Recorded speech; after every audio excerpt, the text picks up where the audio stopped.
Hello guys, I'm Marun. Astronomers வந்து ஒரு நட்சத்திரத்தோட உட்பகுதியில் எலிமெண்ட்ஸை வந்து கண்டுபிடிச்சிருக்காங்க. அதை பற்றி தான் நம்ம இப்போ பார்க்க போகிறோம்.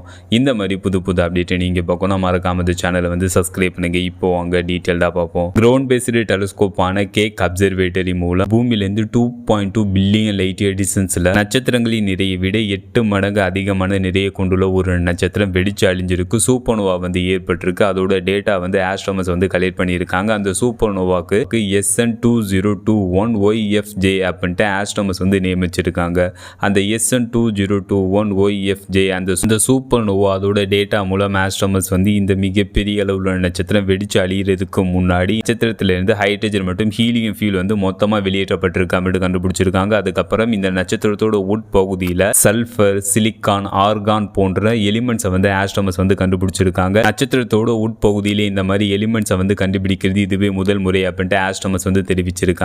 இதெல்லாம் அந்த டேட்டா மூலம் ஆஸ்ட்ராமஸ் வந்து கண்டுபிடிச்சிருக்காங்க. இந்த சூப்பர்னோவாக்கு அப்புறம் இது வந்து ஒன்று நியூட்ரான் நட்சத்திரமாக மாறும், இல்லைனா பிளாக் ஹோலா மாறும் அப்படின்ட்டு ஆஸ்ட்ராமஸ் வந்து தெரிவிச்சிருக்காங்க. மிகப்பெரிய அளவு நட்சத்திரங்கள் அழிஞ்சதுக்கு அப்புறம் ஒன்று நியூட்ரான் நட்சத்திரமாக மாறும், இல்லைனா வந்து பிளாக் ஹோலா மாறும். அப்போ சிறிய அளவு நட்சத்திரங்கள் அழிஞ்சதுக்கு அப்புறம் என்னவா மாறும் அப்படின்னு கேட்டீங்கன்னா, நட்சத்திரங்களின் நிறையை விட 8 மடங்கு குறைவான நிறையை கொண்டுள்ள நட்சத்திரங்கள் வந்து சிறிய அளவு நட்சத்திரங்கள். நமது சூரியனும் ஒரு சிறிய அளவுள்ள நட்சத்திரம். நட்சத்திரங்களின் நிறையை விட 8 மடங்கு குறைவான நிறையை கொண்டுள்ள நட்சத்திரங்கள் அழிஞ்சதுக்கு அப்புறம் ஒயிட் ட்வார்ஃபா மாறுது. சூரியன் வந்து எப்படி எரியுது அப்படின்னு கேட்டீங்கன்னா, நமது சூரியனில் வந்து நியூக்ளியர் ஃபியூஷன் வந்து நடக்குது, அணுக்கரு இணை வந்து நடக்குது. நமது சூரியனில் ஒரு செகண்டுக்கு ஒரு வினாடிக்கு 600 மில்லியன் டன் ஹைட்ரஜன் வந்து அதிகப்படியான ப்ரெஷர்னால 596 மில்லியன் டன் ஹீலியமாக மாற்றப்படுது. மீதம் உள்ள 4% வந்து எனர்ஜியாக கன்வெர்ட் ஆகுது. இதுதான் வந்து நியூக்ளியர் ஃபியூஷன், இதுதான் வந்து அணுக்கரு இணைவு. ஃபைனலாக அந்த வீடியோ எப்படி இருந்துச்சுன்னு கமெண்ட் பண்ணுங்க. See you.